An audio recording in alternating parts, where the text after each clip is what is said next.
బంగ్లాదేశ్ సైనిక పాలనలోకి వెళ్లింది. ప్రధాని షేక్ హసీనా రాజీనామాతో పాలనను తమ చేతుల్లోకి తీసుకుంది ఆర్మీ. నిరసనకారులు శాంతించాలని కోరింది. ఆ దేశ సైన్యాధ్యక్షుడు కూడా రాజీనామా చేశారు. ఆయనే పాలనా బాధ్యతలను అందుకోనున్నారు. మధ్యంతర ప్రభుత్వాన్ని ఏర్పాటు చేస్తామని ప్రకటించారు. కోటా మంటలు బంగ్లాదేశ్లో రాజకీయ ప్రకంపనలకు దారితీశాయి. స్టాక్ మార్కెట్లు భారీగా పతనమయ్యాయి. అమెరికా ఆర్థిక మాంద్యం ఎఫెక్ట్తో దేశీయ మార్కెట్లు భారీగా నష్టపోయాయి. సెన్సెక్స్ 2222 పాయింట్లు నష్టపోయి 78,759 పాయింట్ల వద్ద ముగిసింది. నిఫ్టీ 662 పాయింట్లు నష్టపోయి 24,555 పాయింట్ల వద్ద ముగిసింది. దాదాపు 14 లక్షల కోట్ల సంపద ఆవిరైంది. ఢిల్లీ హైకోర్టులో సీఎం కేజ్రీవాల్ కు ఊరట దక్కలేదు. కేజ్రీవాల్ పిటిషన్ను తిరస్కరించింది న్యాయస్థానం. తన అరెస్టు అక్రమం అంటూ కేజ్రీవాల్ పిటిషన్ను వేశారు. అయితే ఈ పిటిషన్ను తోసిపుచ్చింది Delhi high court. CM Revanth Reddy America పర్యటనలో బిజీగా ఉన్నారు. ప్రత్యేక రాష్ట్రం మిగులు బడ్జెట్తో ఉన్న రాష్ట్రాన్ని అప్పుల రాష్ట్రంగా మార్చిన 10 ఏళ్ల విధ్వంస తెలంగాణను అభివృద్ధి చేయాలంటే ఎన్ఆర్ఐలు సహకారం చాలా అవసరమన్నారు. పెట్టుబడిదారులను తెలంగాణకు ఆహ్వానిస్తున్నామని చెప్పారు. ఇన్వెస్టర్స్ కు కావాల్సిన సహాయ సహకారాలు ప్రభుత్వం తరఫున అందిస్తామని ఎన్ఆర్ఐలకు సీఎం రేవంత్ రెడ్డి హామీ ఇచ్చారు. అమరావతిలో కలెక్టర్లతో సమీక్ష నిర్వహించారు సీఎం చంద్రబాబు. వివిధ శాఖలపై కలెక్టర్లతో రివ్యూ చేసిన చంద్రబాబు అధికారులంతా సమయ పాలన పాటించాలని సూచించారు. అభివృద్ధి చేస్తే ఆదాయం వస్తుందని, తద్వారా సంక్షేమం అందించడానికి వీలవుతుందని స్పష్టం చేశారు. ఏపీలో చిన్నారులపై అఘాయిత్యాలు ఆగటం లేదు. ఏలూరు జిల్లా నూజివీడు మండలం పల్లెర్లమూడిలో దారుణ ఘటన చోటు చేసుకుంది. 4 ఏళ్ల చిన్నారిపై గుర్తు తెలియని వ్యక్తి అఘాయిత్యానికి పాల్పడ్డాడు. పామాయిల్ తోటలో వదిలేసి వెళ్లిపోయాడు. ఒంటిపై గాయాలతో ఏడుస్తూ కనిపించిన పాపను ఓ వృద్ధుడు గుర్తించి తల్లిదండ్రులకు అప్పగించాడు. వెంటనే పోలీసులకు సమాచారం అందించారు. కూటమి ప్రభుత్వం రాజకీయ కక్ష సాధింపులు ఆపాలంటూ విజయవాడలో రోడ్డెక్కారు కార్మికులు. చిరుద్యోగులను టార్గెట్ చేస్తూ ప్రభుత్వ పాలన సాగుతోందని సిఐటియు ఆధ్వర్యంలో ధర్నాను చేపట్టారు. 2 రోజుల క్రితం సీఎం చంద్రబాబును కలిసి వినతిపత్రం ఇచ్చినప్పటికీ తొలగింపులు ఆగటం లేదని మండిపడుతున్నారు. వాలంటీర్లను చంద్రబాబు మోసం చేయడంపై వైఎస్ఆర్సీపీ ఫైర్ అయ్యింది. వాలంటీర్ వ్యవస్థపై మొదటి నుంచి చంద్రబాబు అక్కసును వెళ్లగక్కారని ట్వీట్ చేసింది. ఎన్నికల ముందు కపట హామీలతో మభ్యపెట్టి నట్టేటా ముంచేశారని ట్వీట్లో పేర్కొంది. వాలంటీర్ గ్రూపులన్నీ డిలీట్ చేయాలని అధికారులకు ఇప్పటికే ఆదేశాలు ఇచ్చారని, బాబు తేనె పూసిన కత్తికి లక్షలాది మంది వాలంటీర్లు బలైపోయారని వైఎస్ఆర్సీపీ ఆగ్రహాన్ని వ్యక్తం చేసింది. పాడి రైతులకు అదనపు ఆదాయం కల్పించాలనే సమున్నత ఆశయంతో గత వైఎస్ జగన్ ప్రభుత్వం పల్లె వెలువ కార్యక్రమాన్ని చేపట్టింది. ప్రపంచంలో పేరొందిన అమూల్ సంస్థ సహకారంతో ప్రతిష్టాత్మకంగా అమలులోకి తెచ్చిన ఈ కార్యక్రమానికి కూటమి సర్కార్ చిత్తూరు జిల్లాలో మంగళం పాడింది. చంద్రబాబు అధికారంలోకి రాగానే అమూల్కు సహకరించడానికి వీల్లేదని ప్రభుత్వ డైరీ, పశుసంవర్ధక శాఖ, డిఆర్డీఏ సహకార శాఖ అధికారులకు ఆదేశాలు ఇవ్వడంతో వారు మిన్నకుండిపోయారు. అమూల్ సంస్థ ద్వారా పాల సేకరణ నిలిపివేయడంతో మహిళా పాడి రైతులు ఆందోళనకు దిగారు. కూటమి ప్రభుత్వం కక్ష సాధింపు చర్యలకు పాల్పడుతోందని ఆగ్రహాన్ని వ్యక్తం చేస్తున్నారు. అమూల్ సంస్థనే కొనసాగించాలని వందలాది మంది మహిళా పాడి రైతులు తిరుపతి కలెక్టరేట్ ముందు నిరసనకు దిగారు. ఏపీలో ప్రభుత్వ హామీలపై అడిగిన వారిపై దాడులకు తెగబడుతూ దౌర్జన్యాలకు పాల్పడుతున్నారని మండిపడ్డారు మాజీ స్పీకర్ తమ్మినేని సీతారాం. ఏపీలో పరిస్థితులను చూస్తూ ఉంటే ముఠా రాజ్యం నడుస్తోందా అనే సందేహాలు వస్తున్నాయన్నారు. కేవలం 50 రోజుల్లోనే ఆంధ్రప్రదేశ్ అంటే అరాచకం, ఆటవిక పాలన అనే బ్రాండ్ను తెచ్చారన్నారు. నెల్లూరు జిల్లా కలెక్టరేట్లో డిఆర్ఓకు వినతి పత్రం ఇచ్చారు మాజీ మంత్రి కాకాణి గోవర్ధన్ రెడ్డి. ముత్తుకూరు మండలం నేలటూరులో ఏపీ జెన్కో సంస్థకు చెందిన యాష్పాండ్ కట్ట తెగిపోవడంతో సమగ్ర విచారణ చేపట్టాలని డిమాండ్ చేశారు. ప్రభుత్వ విచారణపై తమకు విశ్వాసం ఏమాత్రం లేదని, జ్యుడిషియల్ విచారణ జరిపించాలని డిమాండ్ చేశారు.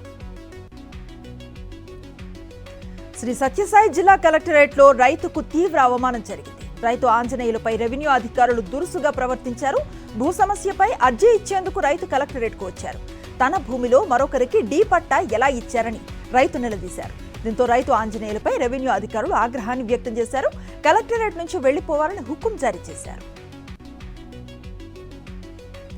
గర్భిణీ బాలింత మహిళలు తల్లిపాల ప్రాముఖ్యతపై అవగాహన కలిగి ఉండాలన్నారు Visakha ICDS urban project CDPO Ramana Kumari. ఈ మేరకు జయప్రకాష్ నగర్ అంగన్వాడీ కేంద్రంలో నిర్వహించిన తల్లిపాల వారోత్సవాల్లో ఆమె పాల్గొన్నారు. ఈ సందర్భంగా నవజాత శిశువుకు తల్లిపాల ప్రాముఖ్యతపై అవగాహన కల్పించడం వారోత్సవాల ముఖ్య ఉద్దేశమన్నారు సిడిపిఓ రమణ కుమారి. పీజీ విద్యార్థులకు నష్టం కలిగించేలా ఉన్న జీవో నెంబర్ 78ను వెంటనే రద్దు చేయాలంటూ విజయనగరం కలెక్టరేట్ వద్ద ఏబీవీపీ ఆధ్వర్యంలో విద్యార్థులు నిరసన తెలిపారు. కలెక్టర్కు వినతి పత్రాన్ని ఇచ్చి నిరసనలు తెలిపారు. జీవో 78ని రద్దు చేయకపోతే రాష్ట్ర వ్యాప్త ఆందోళనలు చేస్తామని విద్యార్థి సంఘాల నేతలు హెచ్చరించారు. ఏలూరు జిల్లా జంగారెడ్డిగూడెం తాడువాయి గ్రామ పంచాయతీకి చెందిన వాలంటీర్లు నిరసన తెలిపారు. గతంలో రాజీనామా చేయని వాలంటీర్లను వెంటనే విధుల్లో కొనసాగించాలని, గతంలో ఇచ్చిన హామీ ప్రకారం వాలంటీర్ల జీతాలను 10,000 రూపాయలకు పెంచాలని ఎంపీడీఓకు వినతి పత్రాన్ని ఇచ్చారు. కర్ణాటక, మహారాష్ట్రలో కురుస్తూ ఉన్న వర్షాలతో కృష్ణానదికి వరద ప్రవాహం కొనసాగుతోంది. దీంతో కృష్ణానదిపై ఉన్న ప్రాజెక్టులన్నీ నిండు కుండల్లా మారాయి. మహబూబ్ నగర్ జిల్లాలో జురాల ప్రాజెక్టుకు భారీగా నీరు పోటెత్తుతోంది. దీంతో ప్రాజెక్టు 41 గేట్లు ఎత్తి నీటిని దిగువకు విడుదల చేస్తున్నారు. నంద్యాల జిల్లాలో శ్రీశైలం జలాశయానికి భారీగా వరద నీరు చేరుతోంది. దీంతో స్పిల్వే 10 గేట్లను 12 మీటర్ల మేర ఎత్తి నీటిని నాగార్జున సాగర్కు వదులుతున్నారు. శ్రీశైలం పూర్తి స్థాయి నీటి నిల్వ సామర్థ్యం 215 టీఎంసీలు కాగా ప్రస్తుతం 204 టీఎంసీల మేర నీటి నిల్వ ఉంది. ఎగువ నుంచి వస్తూ ఉన్న వరదల కారణంగా నాగార్జున సాగర్ ప్రాజెక్టు నిండు కుండలా మారింది. దీంతో అధికారులు 14 గేట్లు ఎత్తి నీరు దిగువకు విడుదల చేస్తున్నారు. ఇన్ఫ్లో 3.23 లక్షలు ఉండగా అవుట్ఫ్లో 83,331 క్యూసెక్కులుగా ఉంది. పూర్తి స్థాయి నీటి మట్టం 590 అడుగులు కాగా ప్రస్తుతం 582.60 అడుగులకు చేరింది. భద్రాద్రి కొత్తగూడెం జిల్లా చెర్ల మండలం కేంద్రంలో స్వచ్ఛందంగా పచ్చదనం కార్యక్రమాన్ని నిర్వహించారు. ఈ కార్యక్రమంలో స్థానిక ఎంపీడీఓ పాల్గొన్నారు. పచ్చదనంపై అవగాహనను కల్పిస్తూ ర్యాలీని నిర్వహించారు. పచ్చదనం పరిరక్షణకు ప్రతి ఒక్కరూ మొక్కలు నాటాలని కోరారు. జనగామ జిల్లా స్టేషన్ ఘన్పూర్ మండలంలో కళ్యాణ లక్ష్మి, షాదీ ముబారక్, సీఎంఆర్ఎఫ్ చెక్కులను లబ్ధిదారులకు పంపిణీ చేశారు ఎమ్మెల్యే కడియం శ్రీహరి. ఈ సందర్భంగా ప్రభుత్వానికి ఆర్థికంగా ఇబ్బంది ఉన్నప్పటికీ పేద ప్రజలకు సంక్షేమ పథకాలు ఇవ్వాలనే ఉద్దేశంతో చెక్కులు పంపిణీ చేస్తున్నామన్నారు కడియం శ్రీహరి. సిద్దిపేట జిల్లా నుంగనూరు మండలం కేంద్రంలో ప్రభుత్వ ఉన్నత పాఠశాలకు చెందిన 22 మంది IIITకి ఎంపికయ్యారు. వారిలో 16 మంది బాలికలు ఉన్నారు. ఈ సందర్భంగా ఒక్కొక్క విద్యార్థికి 5,000 రూపాయల ఆర్థిక సాయం అందజేశారు farmers first foundation chairman Chakradhar Goud.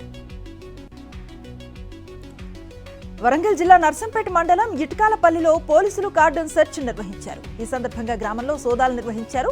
ఈ తనిఖీల్లో గుడుంబ, నిషేధిత గుట్కాలతో పాటు సరైన పత్రాలు లేని 43 బైక్లు, 10 ఆటోలు స్వాధీనం చేసుకుని సీజ్ చేశారు. జనగామ జిల్లా లింగాల గణపురం మండలం నెల్లుట్ల కెనరా బ్యాంకు వద్ద రైతులు ఆందోళనకు దిగారు. రుణమాఫీ చేయటం లేదంటూ బ్యాంకు ముందు నిరసనలు తెలిపారు. ప్రభుత్వం రైతు రుణమాఫీ చేసినా బ్యాంక్ అధికారులు మాత్రం స్పందించడం లేదంటూ రైతులు ఆరోపించారు. రాజన్న సిరిసిల్ల జిల్లా కేంద్రంలో స్వచ్ఛదనం పచ్చదనం కార్యక్రమాన్ని బహిష్కరించారు మున్సిపల్ చైర్పర్సన్ జిందం కళ.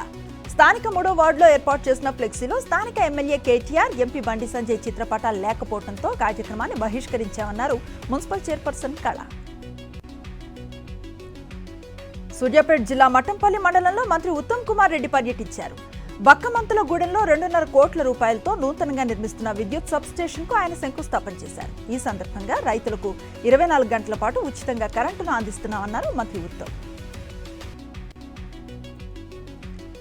నాగర్ కర్నూలు జిల్లా కొల్లాపూర్ మండలం సోమశిలలో మంత్రి జూపల్లి కృష్ణారావు పర్యటించి కృష్ణానదికి ప్రత్యేక పూజలు చేసి హారతిచ్చారు.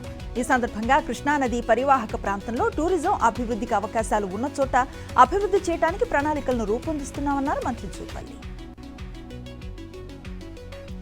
భద్రాద్రి కొత్తగూడెం జిల్లా అశ్వాపురం మండలం కుర్వపల్లి కొత్తూరు ప్రభుత్వ పాఠశాల విద్యార్థులు, తల్లిదండ్రులు నిరసన చేపట్టారు.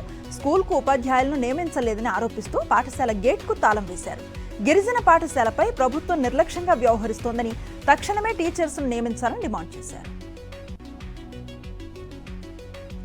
ములుగు జిల్లా గోవిందరావుపేటలో పోలీసు ఒకరి ప్రాణాలు కాపాడారు. గోవిందరావుపేట మండలం పస్రా గ్రామంలో స్పృహ తప్పి పడిపోయిన ఘట్టం లక్ష్మణ్కు కానిస్టేబుల్ మధు సిపిఆర్ చేసి రక్షించారు. ప్రాణాలు నిలబెట్టడంతో ప్రజలు శభాష్ పోలీస్ అని ప్రశంసించారు. లక్ష్మణ్ ప్రాణాలు నిలబెట్టడంతో అతని కుటుంబ సభ్యులు కానిస్టేబుల్కు కృతజ్ఞతలు చెప్పారు. హైదరాబాద్ పంజాగుట్ట పరిధిలో హాస్టల్స్ లో పోలీసులు తనిఖీలు చేశారు. ఏసీపీ మోహన్ కుమార్ ఆధ్వర్యంలో ప్రత్యేక బృందాలుగా ఏర్పడి 115 హాస్టల్స్ లో విస్తృత తనిఖీలు చేశారు. ఇటీవల హాస్టల్స్ లో ఉంటూ డ్రగ్స్ సప్లై చేసిన ముఠా ఒకటి పట్టుబడింది. దీంతో హాస్టల్స్ లో జరిగే అసాంఘిక కార్యక్రమాలపై తనిఖీలు నిర్వహించారు. దేశ రాజధాని ఢిల్లీలో ఓ కోచింగ్ సెంటర్లో వరద పోటెత్తి 3 ఐఏఎస్ అభ్యర్థులు చనిపోయిన ఘటనపై సుప్రీంకోర్టు ఆగ్రహాన్ని వ్యక్తం చేసింది. కేసును సుమోటోగా విచారణకు స్వీకరించిన సర్వోన్నత న్యాయస్థానం భద్రతపై జవాబు చెప్పాలని కేంద్ర రాష్ట్ర ప్రభుత్వాలు ఎంసీడీకి నోటీసులను జారీ చేసింది. ఈ సందర్భంగా స్టడీ సర్కిల్స్, కోచింగ్ సెంటర్స్ పరిస్థితిపై ఘాటు వ్యాఖ్యలు చేసింది జస్టిస్ సూర్యకాంత్, జస్టిస్ ఉజ్జల్ భూయన్ ధర్మాసనం. ఢిల్లీ లిక్కర్ పాలసీ స్కామ్ కేసులో బీఆర్ఎస్ ఎమ్మెల్సీ కవిత డిఫాల్ట్ బెయిల్ పిటిషన్పై విచారణ మరోసారి వాయిదా పడింది. సిబిఐ కేసులో వాదించేందుకు సీనియర్ లాయర్లు అందుబాటులో లేనందున వాయిదా వేయాలని కవిత న్యాయవాది కోరారు. డిఫాల్ట్ బెయిల్ పిటిషన్పై వాదనలకు చివరిసారి వాయిదా వేస్తున్నట్లుగా జడ్జి వెల్లడించారు. ఆర్టికల్ 370 రద్దుకు 5 ఏళ్లు పూర్తయిన నేపథ్యంలో జమ్మూ కాశ్మీర్లో హై అలర్ట్ను ప్రకటించింది కేంద్ర ప్రభుత్వం. భద్రతను కట్టుదిట్టం చేసింది. భద్రతా బలగాలను హై అలర్టులో ఉంచింది. అలాగే సైనిక సిబ్బందిని తరలించే కాన్వాయ్ల రాకపోకలను నిలిపివేసినట్లుగా ఉన్నతాధికారులు వెల్లడించారు. అమర్నాథ్ యాత్రను కూడా తాత్కాలికంగా నిలిపేశారు. హిమాచల్ ప్రదేశ్లో కుంభవృష్టి కారణంగా అతలాకుతలమైన ప్రాంతాల్లో రెస్క్యూ ఆపరేషన్ కొనసాగుతోంది. 3 జిల్లాల్లో అతి భారీ వర్షాల కారణంగా జరిగిన బీభత్సంలో మృతుల సంఖ్య 13కు చేరింది. మరో 40 మంది ఆచూకీ ఇంకా లభించాల్సి ఉంది. మండి, సిమ్లా జిల్లాల్లో ఎన్డీఆర్ఎఫ్ బృందాలు శిథిలాల కింద గాలింపును కొనసాగిస్తున్నాయి. బీహార్లో భారీగా వర్షాలు కురుస్తున్నాయి. జహానాబాద్లోని జిల్లాలో పలు ప్రాంతాల్లో వాగులు పొంగి పొర్లుతున్నాయి. భారీ వరదలతో మీర్జాపూర్ వద్ద ఫాల్గు నది ఉధృతంగా ప్రవహిస్తోంది. మోడన్గంజ్ వెళ్లే రహదారి బ్లాక్ కావడంతో ప్రజల రాకపోకలకు తీవ్ర అంతరాయం ఏర్పడింది.